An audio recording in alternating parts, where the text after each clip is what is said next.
Sí, sí. Ok. Ahí estamos, ¿no es cierto? Sí, ya estamos.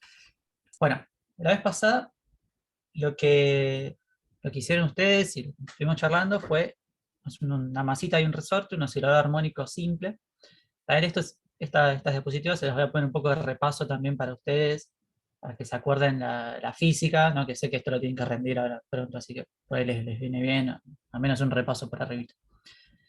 El sistemita que usábamos era similar a este, ¿no? Una masa con un resorte en acción de la gravedad. Uno la perturbaba del equilibrio y o bien oscilaba, o bueno, se quedaba quieta si la perturbaba justo de la posición de equilibrio, si no la perturbaba. La ecuación que definía este movimiento es esta que está acá abajo, ¿no es cierto? Que tenemos eh, el movimiento oscilatorio propiamente viene de la fuerza restitutiva del resorte, que va a ser este término acá.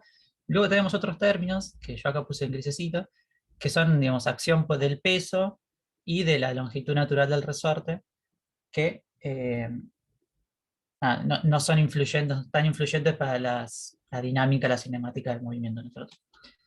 Ustedes se acuerdan que para resolver esto lo que hacían era proponían una solución, casi que la proponían de la galera, digamos, pero la justificaban la elección de esta proposición, y luego verificaban que era una proposición correcta, eh, y una vez que hicieron eso, digamos, ok, tengo una proposición, sé que es correcta, entonces la puedo continuar usando. La propuesta que ustedes hacían era una función trigonométrica, digamos, del tipo un coseno o un seno, esta forma que está acá. Fíjense acá, le vuelvo a poner en crucecito este perturbación inicial, esta longitud de equilibrio, es el término que sale de los términos constantes que yo digo que no nos va a interesar, es porque lo único que va a hacer es modificar el punto de origen de la oscilación. No se enfrasquen mucho en eso, solamente es esa porque los pongo en crisis, porque no voy a hablar mucho de eso. Bien, hasta acá todo bien, ¿no es cierto? Cuando proponían esto, ustedes se fijaban qué condiciones tenían que cumplir para que esta ecuación se satisfaga y encontraban este parámetro que es la frecuencia de oscilación, el omega cero, y en base al omega cero uno después podía definir el periodo de oscilación, ¿no es cierto? Que es cuánto tiempo tarda en dar una ida y vuelta completa. ¿Está bien? O el movimiento circular, cuánto tarda en dar una. ¿Está bien? Ustedes medían, o si esta es la posición de su masita, eh, ustedes la medían y se fijaban algún punto en particular y con el cronómetro fijaban el tiempo que tardaba en ir y volver al mismo punto. ¿Está bien? Y a eso lo llamamos el periodo de la oscilación. Ustedes veían la masita y cuando llegaba al punto más de extremo más abajo, por ejemplo, empezaban a medir y cuando volvía a ese punto cortaban la medición y decían, ok, este es el periodo. Lo mismo podían hacer con el punto de más arriba, ¿no es cierto? Los puntos, los extremos del movimiento. Esto como es un movimiento periódico, armónico, perfecto, esto continúa por siempre con la misma amplitud y los mismos parámetros. ¿Está bien? Yo no veo el chat, así que si alguien está hablando del chat, que Por alguien me ahora no hay diga. consultas. Cualquier cosa te digo. Gracias. Esto fue la clase pasada. La clase de hoy vamos a ver un escaloncito más, que es estudiar el movimiento armónico también, pero ahora no perpetuo en el tiempo, sino que vamos a introducir una nueva fuerza a nuestro sistema que va a hacer, cuando uno luego haga la cuenta, uno va a encontrar que esta fuerza atenúa la amplitud de movimiento. ¿Está bien? Se llama un movimiento amortiguado, digamos, cada vez se amortiguamos. Eh, Creo que esto lo vieron en la teórica y un poco también en la práctica con Tomás. Eh, Uno agregaba a la ecuación diferencial un término que era proporcional a la velocidad, digamos que penalizaba el movimiento, ¿no es cierto? Que mientras más rápido mueva, más se va a atenuar. Y esto luego lo entendíamos como que era considerar la viscosidad del ambiente en el que está la masita inmersa, ¿no? Puede ser aire, puede ser, no sé, aceite, hormigón, lo que sea. Ustedes ahí hablaban de distintas posibilidades de movimiento que había, distintos regímenes. En particular, nosotros vamos a trabajar en el subamortiguado, es decir, el régimen que permite oscilaciones. No, pues imagínense que si ustedes ponen una masita en hormigón, no va a oscilar. O sea, se va a quedar quieta ahí. O sea, se va a mover muy poquitito, pero no va a ser un movimiento oscilatorio. Esta condición de acá bueno, es la condición que vamos a pedir cuando queremos estudiar el régimen de oscilaciones amortiguadas. Si no se acuerdan de esto, aprovechen. Las soluciones de esto también uno las proponía, pensando en esta idea de que es una oscilación y que se tiene que ir amortiguando.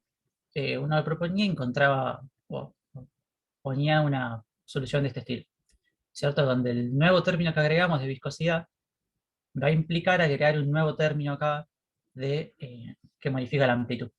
¿Está? Mientras más tiempo esté, más tiempo va a estar atenuándose.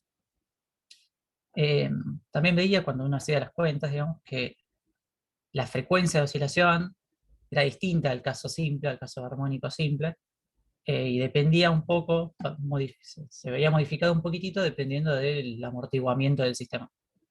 ¿Bien? Si este término fuera cero, digamos, si no hubiera amortiguamiento, recuperaría el caso simple armónico perpetuo. ¿Está bien? La función de posición en función del tiempo de esto tiene esta pinta.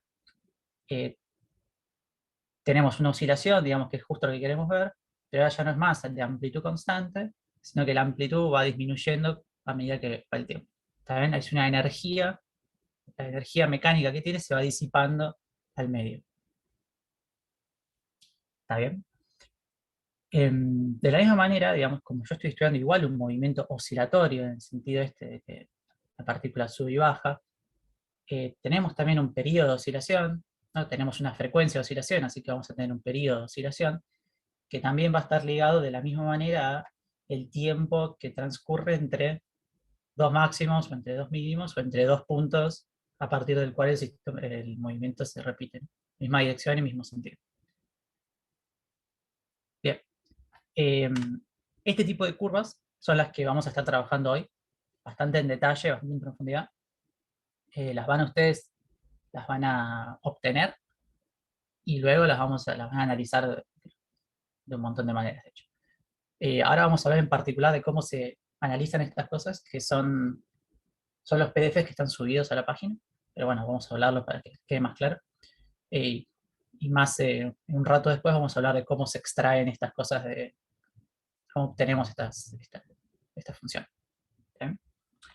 Entonces, antes de ponernos a los bifes con estas cosas, vamos a hacer un poquito una comparación de lo que ya sabemos y las cosas nuevas. Las dos ecuaciones, ¿no?, del armónico simple y del armónico amortiguado son estas dos. La única diferencia funcional es en la amplitud, ¿no? Acá tenemos una amplitud constante y acá tenemos una amplitud que decae en el tiempo. ¿Está bien? Digo funcional porque también estas dos son dos funciones trigonométricas, son dos cosenos, quizás con frecuencias distintas, pero son dos cosenos. Entonces, la gran diferencia es que acá tenemos una amplitud constante y acá una amplitud que decae. Es decir que si uno ve, o sea, este movimiento a lo largo del tiempo, uno espera que la oscilación se mantenga siempre con estos valores de amplitud. En cambio, si uno ve en este caso, tiempo a tiempo, la oscilación va a tener una amplitud máxima diferente. Vamos a vuelta a esto. Tiempo a tiempo, la oscilación va a tener una amplitud máxima diferente. ¿Está bien? De alguna manera estoy modificando la amplitud máxima del sistema. Esto hace que cuando yo lo agarro y lo multiplico por el coseno, esta función de acá, de un coseno por un número, se mantiene siempre el coseno. En cambio, cuando lo multiplico por acá, como paso a paso estoy modificando la amplitud máxima de la oscilación, lo que termino viendo es una oscilación que se va apagando. ¿Está bien? Vean que en ambos casos nosotros tenemos una oscilación, que sería la curva verde, envuelta en un perfil particular. ¿Ven? Acá es un perfil constante, acá es un perfil exponencial. ¿Ok? Estas curvas, como dice acá abajo, estas curvas punteadas se llaman las envolventes de la curva. ¿Está bien? Si yo acá en vez de una exponencial le pusiera una curva que sea medio de una parábola así, lo que vería es de vuelta, una función, un coseno, pero la amplitud va a seguir la forma de una parábola. ¿Está bien? Esto queda claro porque de acá arrancamos, digamos, acá partimos y vamos a seguir a full con este concepto.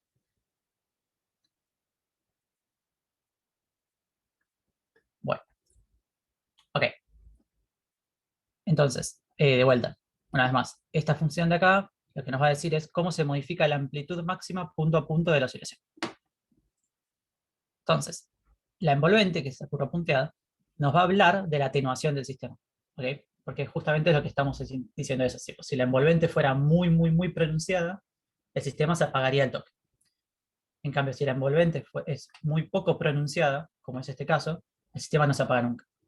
¿Está bien? Un caso intermedio es este. Bien. Entonces, si la envolvente nos habla de la atenuación, y a mí me interesa estudiar la atenuación, entonces me va a interesar estudiar la función envolvente.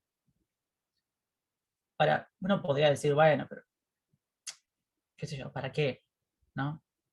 Yo tengo cuadrados mínimos, yo sé la función que mi teoría predice que va a ser, entonces digo, bueno, yo tengo los datos, le enchufo cuadrados mínimos, que salga lo que Dios quiera, y vemos que da. Eso es un approach que tristemente les va a andar, digamos, en estos datos que van a tomar ustedes, pero es algo que fácilmente se va a romper. En particular cuando estén estudiando funciones o respuestas que tengan esta dependencia en el tiempo medio trigonométrica, y encima tenés como exponenciales que las modifican, y encima son mediciones ruidosas, rápidamente el método de cuadrados mínimos, de minimización por cuadrados mínimos, les va a complicar la vida. Ahí se van a quedar, digamos, en el vacío, si es el único método, la única forma que a ustedes se les ocurre de analizar las cosas. Entonces, ¿cómo creen que yo podría encontrar la función envolvente de esta función, de esta forma funcional? Si ya leyeron la guía ya lo sabrán, pero si no les pregunto igual, digamos. Yo sé que esto está envuelto por un perfil y me interesa ese perfil. ¿Cómo les parece que yo teniendo solo esta información, cómo puedo recuperar ese perfil envolvente?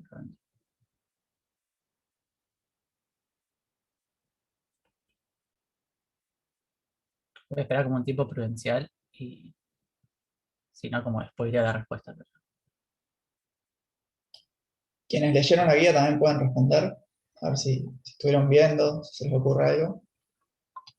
Acá alguien propone con los picos de la función. Bueno, sí, claramente, digamos, esa es una forma muy simple de hacerlo. ¿Es la única? No, no es la única realmente, pero los picos de la función es muy razonable. Porque fíjate que en este caso, que es el caso facilito, los picos de la función caen siempre en la función envolvente, ¿no es cierto? Justamente porque es una función armónica, siempre sigue la misma amplitud, qué sé yo. Cuando yo en vez de una recta le pongo una exponencial, la misma propiedad se va a cumplir. O sea, los picos máximos, los puntos máximos, van a caer sobre la curva envolvente.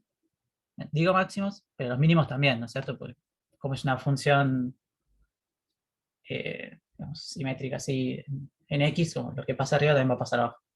Entonces, tanto los máximos como los mínimos van a caer en las curvas envolventes. ¿Está bien? Entonces, una forma razonable, como dijeron acá, es efectivamente buscar los máximos de una función o los mínimos de una función. ¿Está bien? ¿Por qué buscamos los máximos y por qué los mínimos? Bueno, porque son como los destacados, ¿no? Como es posible encontrar un máximo, es posible hacer un análisis de picos, aunque sea no fácil, pero es un buen criterio para tomar. O sea, tranquilamente vos podrías tomar los puntos que están ligeramente por abajo en la mitad de la curva o algo así, y va a tener una envolvente que esté ligeramente por debajo, pero va a ser un parto de trabajar eso. O sea, si bien toda la curva mantiene esta función exponencial decreciente, los picos son los más fáciles de recuperar por el análisis. ¿Está bien? Entonces, si yo tengo estos picos, ya sea los máximos, ya sea los mínimos, o ya sea ambos, ¿no? Si yo tomo valor absoluto de esta función, voy a poder usar ambos. Si uno los grafica solitos, lo que uno ve es, digamos, efectivamente va a ser el perfil envolvente de la curva. Hasta ahora no hicimos nada de cuadrados mínimos, todavía. Solamente nos fijamos la curva, entendimos que la envolvente es importante y por eso estamos haciendo esto. Acá se los dejo escrito en la diapositiva porque es importante preguntarse para qué estoy haciendo esto, cuál es el propósito detrás, porque hacer cuentas por hacer cuentas, hay gente que le puede parecer divertido, pero no es divertido. O sea, hay que tener un motivo de hacer el estudio. Bueno, nuestro motivo actual es, nos interesa la envolvente, porque entendimos que la envolvente nos habla de la atenuación. Ahora estamos entendiendo cómo agarrar la envolvente. Dijimos, los picos nos sirven, entonces agarremos los picos.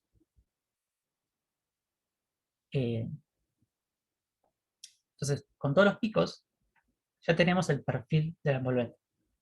¿Está bien? Y tenemos, además, alguna idea de qué es lo que tiene que pasar con esto. No, justamente, como toda la idea tiene que ser autoconsistente. O sea, nuestra solución nos propone que la envolvente tenga una forma funcional. ¿Está bien? Y esa forma funcional es una función exponencia que cae. ¿Está bien? O sea, te dice que la atenuación cae de esta manera. Entonces, yo espero que estos picos, o sea, la teoría me dice que estos picos podrían llegar a seguir una ley de este estilo. ¿Está bien? Les pregunto a ustedes, digo, ¿por qué, también lo dije acá, digo, ¿por qué hay un I0? Si yo, o sea, si la atenuación cae de esta manera, ¿por qué le agregué un I0? ¿Cuál fue el motivo? Bueno, ya veo que no están, que no creo que respondan, así que les voy a seguir hablando yo. Este I0 lo agrego por si ustedes contemplan los términos del peso y de la longitud natural, que se acuerdan que yo les dije que lo que va a hacer es moverte el cero del movimiento. Bueno, lo que va a hacer acá es ni más ni menos que subirte o bajarte la curva. ¿Está bien? O sea, solamente para que lo contemplen, ténganlo en mente, por si ustedes se topan con esto y no caen sus datos a cero, está bien, o sea, no es un problema eso, solamente tengan cuidado con el punto de equilibrio y los sistemas de referencia que estén ustedes tomando. Entonces, una vez que tengo estos puntos y tengo mi modelo teórico, ¿no?, que me predice cómo van a ser esos modelos, ahora sí ya mi pregunta es, ok, ¿cómo es que encuentro si hay si hay una comparación buena entre mi modelo y mis datos? Bueno, naturalmente ahora sí caemos en la misma de siempre, caemos en o hacer una linealización de los datos, hacer una regresión y obtener los valores, o bien hacer un ajuste no lineal. ¿Con qué expresión? Bueno, con esta expresión de acá. ¿Bien? Recuerden que las expresiones exponenciales se pueden linealizar, también tomando el logaritmo de ambos lados. Sí, si no se acuerdan, igual lo podemos volver a hacer, pero yo acá hice justamente eso. Acá tomé los mismos puntos de antes, saqué el logaritmo, o bueno, lo puse en escala logarítmica, y le hice un ajuste lineal. También y vemos que tipo, la regresión es buenísima, pero porque son datos de mentira, son datos simulados.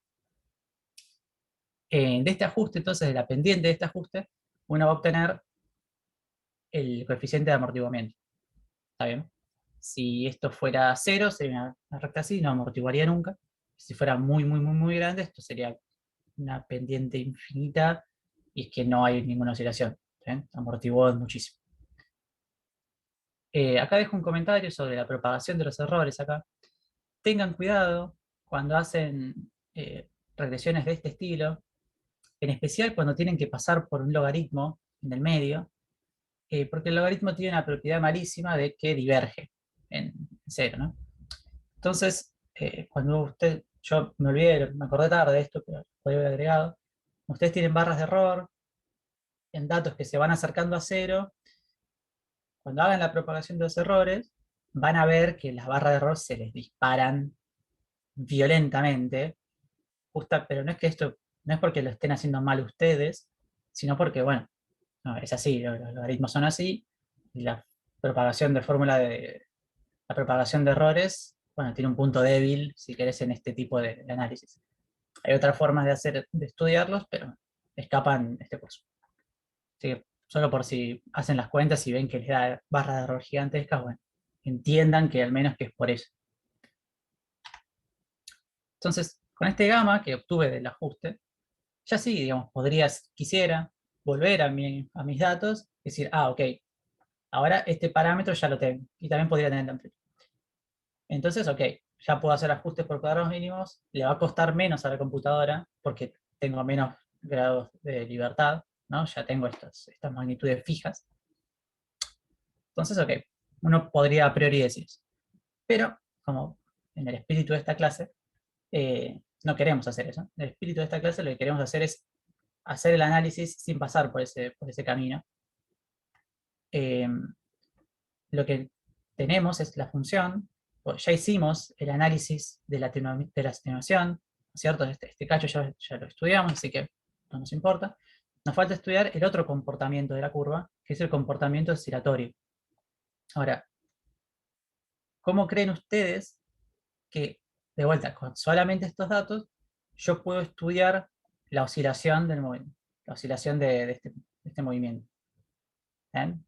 Cuando yo hablo de estudiar la oscilación, me refiero a la frecuencia de oscilación, que es como el parámetro relevante que lo caracteriza.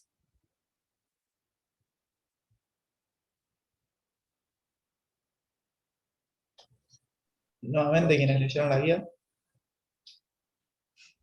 ¿Decían?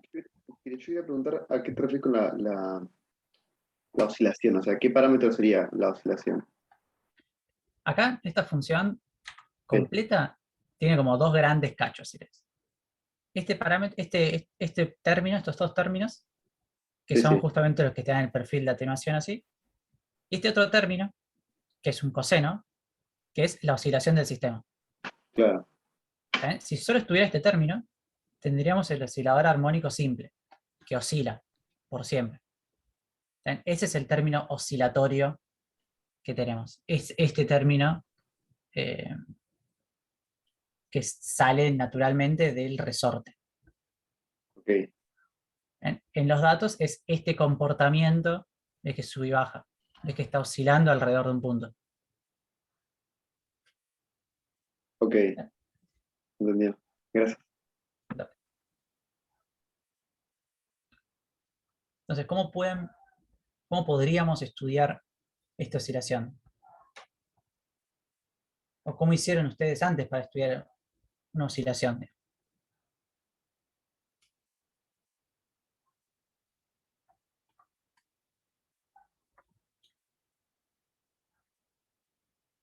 Ustedes ya midieron oscilaciones, ¿no? Sin enfrascarse mucho, ustedes lo que hacían era agarraban y medían el periodo. ¿Cómo lo medían? Bueno, con un cronómetro. Pero ustedes estudiaban la oscilación de esta manera. O sea, veían el movimiento y medían el periodo. Y con el periodo ya tenían descripta la oscilación perfectamente. También porque el periodo y la frecuencia de oscilación están como muy ligados. Es prácticamente lo mismo, salvo por un factor. Acá, ¿por qué no podemos hacer lo mismo?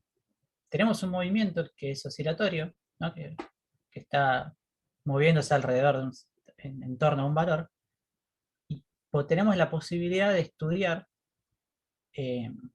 la distancia entre dos mínimos o entre dos máximos. También el procedimiento es exactamente igual a lo que hicieron ustedes, ¿saben? Solo que ustedes lo midieron con un cronómetro, y acá estamos extrayendo esa información del gráfico. ¿Saben? Pero es exactamente lo mismo. ¿Se entiende, no? Que es lo mismo que midieron ustedes, de la misma manera.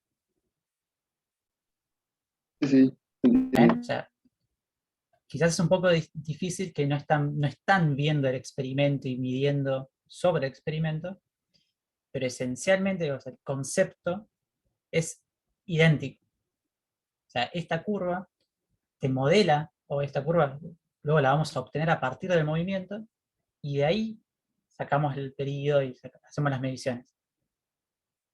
Esta es una forma mucho más usual de trabajar. O sea, no siempre uno mide activamente sobre el experimento, sino que a veces el experimento devuelve una señal, una forma de onda, valores, y uno luego analiza los valores. ¿Está bien? Entonces, digo, si yo tengo que tener el tiempo entre dos máximos o entre dos mínimos, eso es un golazo, ¿no? Porque yo ya tengo los máximos y ya tengo los mínimos. Ya los capturé, los tuve que calcular antes. ¿Está bien? Entonces, digo, gratis, obtengo información que me ayuda a estudiar el periodo de la oscilación. ¿Está bien? Si yo calculo el tiempo entre dos puntitos rojos, voy a tener el periodo de oscilación. Si yo calculo el tiempo entre dos puntitos azules, también. ¿Está bien? Y estos máximos y estos mínimos son los mismos que estudiamos antes. Exactamente los mismos. Entonces, fíjense que solamente de estudiar los máximos a los extremos de la curva, obtuvimos todos los parámetros relevantes del sistema. O sea, obtuvimos la amplitud total, obtuvimos el amortiguamiento del sistema y obtuvimos la oscilación, el comportamiento oscilatorio del sistema. Y esto lo hicimos sin necesidad de pasar por el bazucazo de tomar los datos, tomar el modelo súper complejo con 7 parámetros libres y dame los valores. ¿Está bien? Esta es una forma mucho más inteligente de tratar el problema. O sea, entender la física detrás y luego aprovechar que sabemos un poco de matemática para extraer los parámetros que nos van importando del sistema. Hay veces que los comportamientos son muy complejos, no se pueden hacer por un ajuste por cuadrados mínimos, y entender esta idea de identificar comportamientos clave y aprender a extriparlos de los datos es esencial. O sea, les va a venir bárbaro a ustedes seguro. Digamos, cualquiera de ustedes que trabaje con datos, este concepto, esta idea les va a venir como anillo al dedo. ¿Está bien? Hasta acá, esto es todo lo que, la explicación de lo que dice la guía, lo que propone la guía de los análisis que deberían hacer sobre los datos que miden. Entonces, ahora vamos a hablar un poquito de cómo medimos los datos, pero la primera parte es esto, es el análisis posterior. Si hay alguna duda, este es el momento.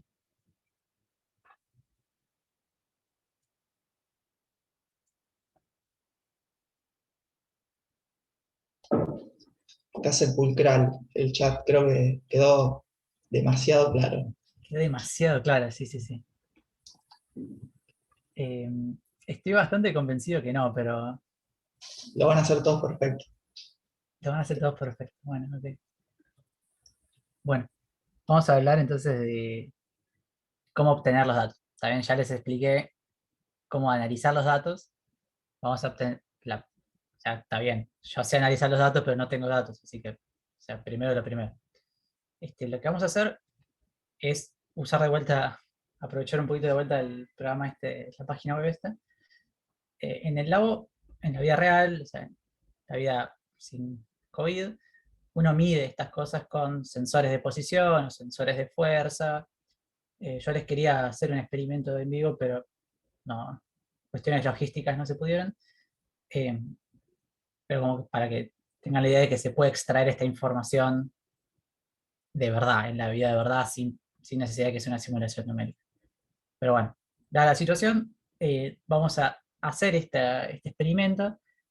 Perdón, Mauro, creo que fue Mauro, que hizo este experimento y lo grabó. O sea, se grabó la pantalla mientras estaba este experimento.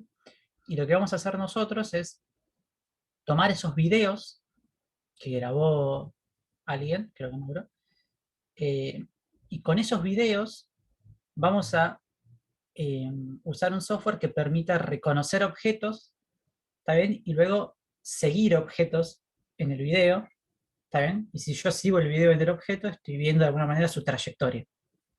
Entonces, de alguna manera estamos midiendo la trayectoria de los objetos. ¿Ok? o el seguimiento de los objetos.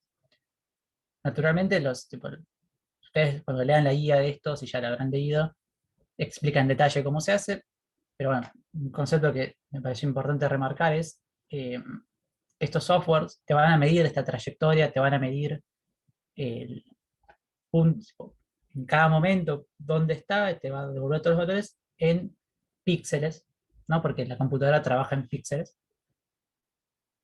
Uno luego lo que tiene que hacer es calibrar esos píxeles, es decir, decirle, ok, 10 píxeles son 1 centímetro. Lo mismo pasa cuando trabajen con microscopios o cuando trabajen con este tipo de aparatos ópticos, todos van a tener una regla de calibración. Nada, quizás es la primera vez que lo ven, quizás es la 15ª vez que lo ven, pero igual es bueno remarcarlo. Que van a tener que calibrar este experimento. Bueno, en la guía proponen que usando estos videos que grabó alguien, usen el programa Tracker para identificar estos 2 puntitos que están acá, que están es una elección bastante sabia, digamos, porque son puntos muy, muy notables, son muy fáciles para el software de seguir. ¿Está bien? El software a priori podría seguir cualquier punto, ¿no? Podría seguir algún punto esto de la espira, pero es más fácil que se confundan los valores. Es más fácil para el software tener puntos reconocibles y bien distinguibles, como puede ser este punto acá. O algún punto, pueden ir probando, traquear distintos puntos, a ver cuáles sirven más o cuáles sirven menos. Entonces, el software va a medir esta distancia, estas posiciones en cada tiempo, y vamos a obtener curvas de este estilo. ¿Está bien? Esta es mi pregunta a ustedes, digamos. ¿Voy a obtener una curva de este estilo? ¿Sí o no? ¿O por qué?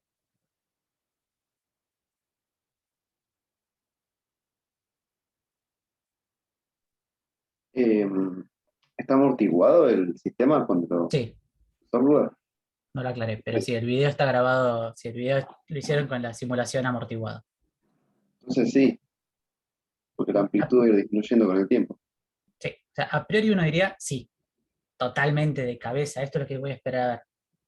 Pero la respuesta en realidad es que no. O sea, uno en la vida, no solo acá, digamos, en la vida real, no mide nunca una línea continua. ¿Está bien? Pues eso significaría que tengo resolución infinita. O sea, tengo un tiempo inmediatamente después otra medición.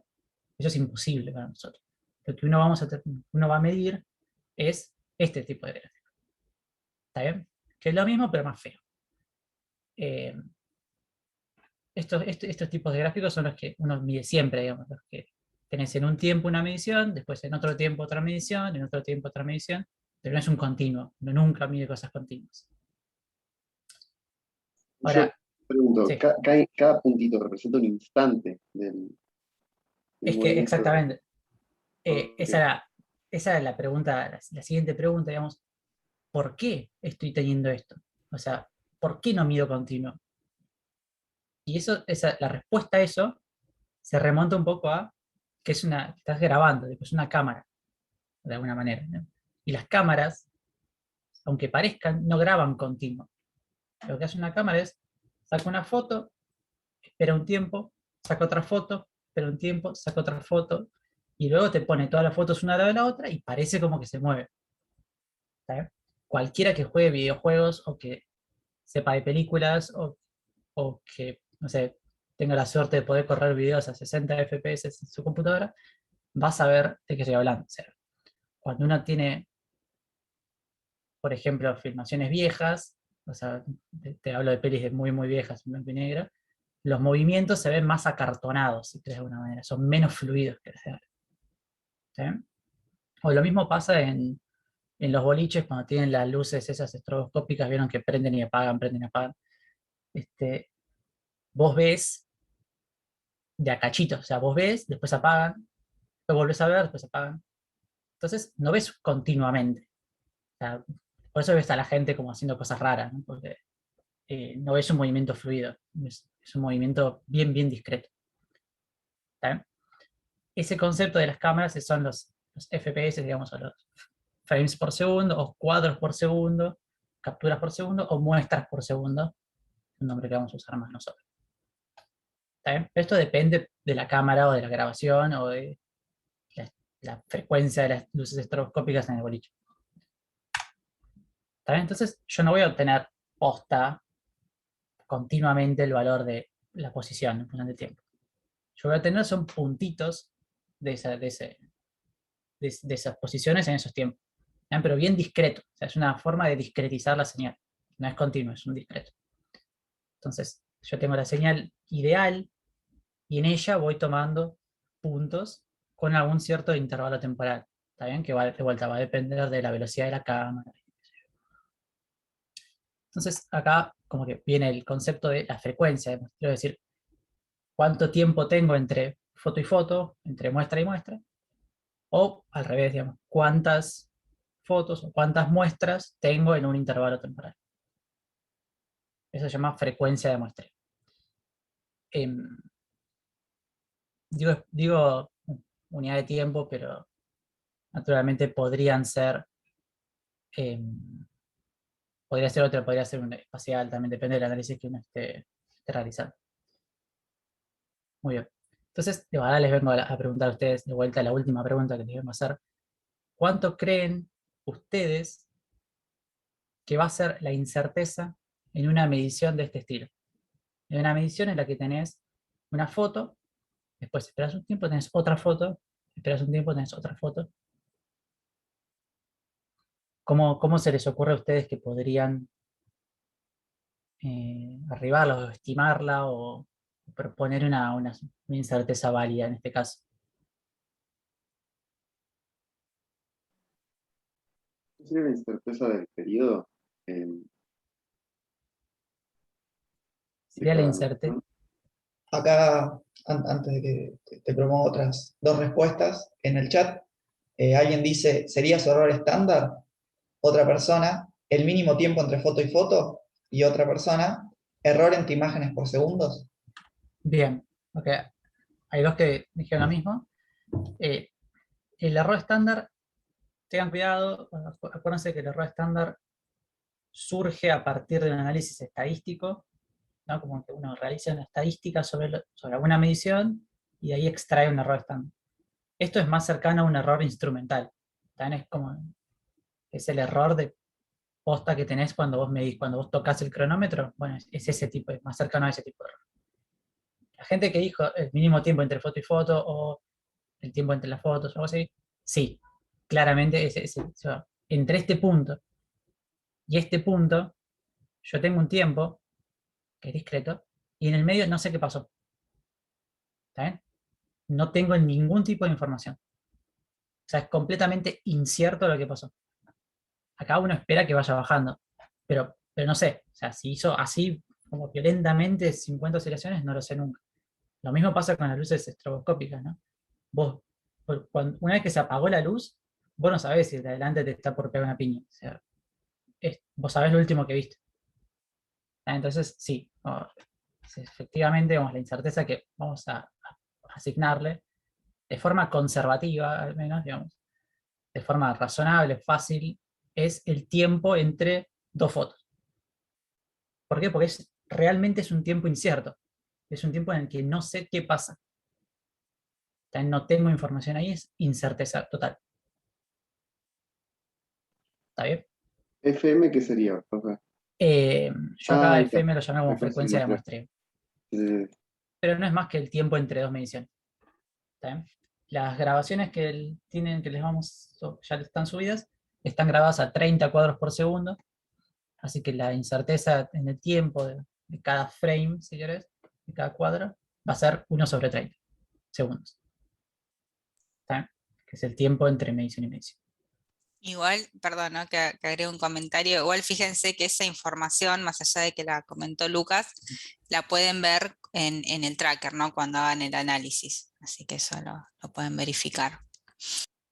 Sí, en general, en cualquier video hay.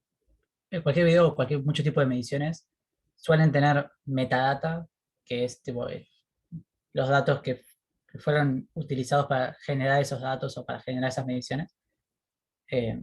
Seguramente se escuchaban la palabra metadata, bueno, un poquito puedo hablar de eso. Pero bueno, esto por ahora es todo. Para lo que ustedes trabajar. Si al final ya dijo Mónica que hoy hacíamos un rato de hablar sobre los informes, si quedaba tiempo, si queda tiempo, si queda tiempo, yo tengo para presentar cosas de aliasing de esto, Ah, ok. como adicional, si queda tiempo, algo que se desprende naturalmente de la frecuencia de muestreo, y lo conocen, es un fenómeno que conocen, está buenísimo. Pero lo importante de ahora es que lleguen a agarrar los videos, pasarlos por el tracker, extraer estas curvas, que son las que dijimos que vamos a estudiar, y llegar al menos a reconocer los picos con el software que estén usando.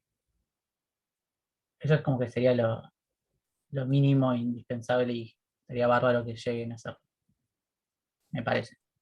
Sí, tal cual es bastante. Fíjense que para quienes hayan cursado por ahí el cuatri pasado con Jorge y Marcelo, esta guía está un poquito modificada en el sentido de que no tienen que analizar el video del sistema sin amortiguamiento, que uno lo que hacía a partir de ese análisis era obtener el valor de la constante elástica. Ahora les dimos directamente la constante elástica de dato. Entonces hay otros 2 videos para analizar el amortiguamiento. Arranquen primero con uno de ellos, luego ahora charlaremos con Jorge si analizan los 2, pero seguro uno tienen que analizar. La idea es que analicen los 2, vamos a ver cómo vienen con la parte de procesamiento. Y para arrancar con el video, pónganse de acuerdo en el grupo. Che, bueno, arranquemos todos con el video 2. Bueno, listo, empecemos a analizarlos, a procesarlos. Y por ahí si se copan, por ahí, bueno, yo analizo uno de los videos, otro compañero analiza otro, después se pasan los datos y se hacen los distintos análisis. Lo que está piola de analizar los 2 videos con amortiguamiento es que justamente cambia la constante de amortiguamiento, entonces está piola poder relacionar ese número que les dan con cómo ustedes están observando el amortiguamiento de la señal, cuánto tarda en detenerse. Así que bueno, esos son algunos comentarios en el tutorial. Cualquiera que tenga problemas con la parte de análisis, los videos, fíjense, no sé si están puestos, yo me fijo. Fíjense que los videos, el video 1 no se analiza, que el video 1 es justamente para determinar la constante elástica del resorte. Ese directamente no lo analicen. Pueden trabajar con el video 2 y con el video 3, ¿sí? Eso es súper importante. Y además están en 2 extensiones, en MP4 y en .mov. Los videos son los mismos, es decir, por ejemplo, lo que dice video 2 es el mismo, pero uno está con extensión MP4 y otro .mov, porque dependiendo de la versión de tracker que puedan descargar en sus compus, tal vez no pueden leer el MP4.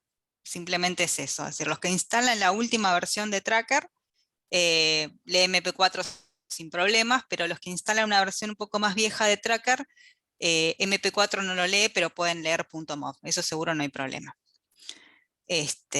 Así que bueno, esos son los únicos comentarios. Que igual en la guía dice video 2 y video 3. El video 1 no, es como que quedó ahí subido, pero es básicamente, al analizar ese video, llegarían a la constante de elástica del resorte. Así que bueno, achicamos un poquito la parte de análisis. Dale, me parece bien, podemos detener la grabación.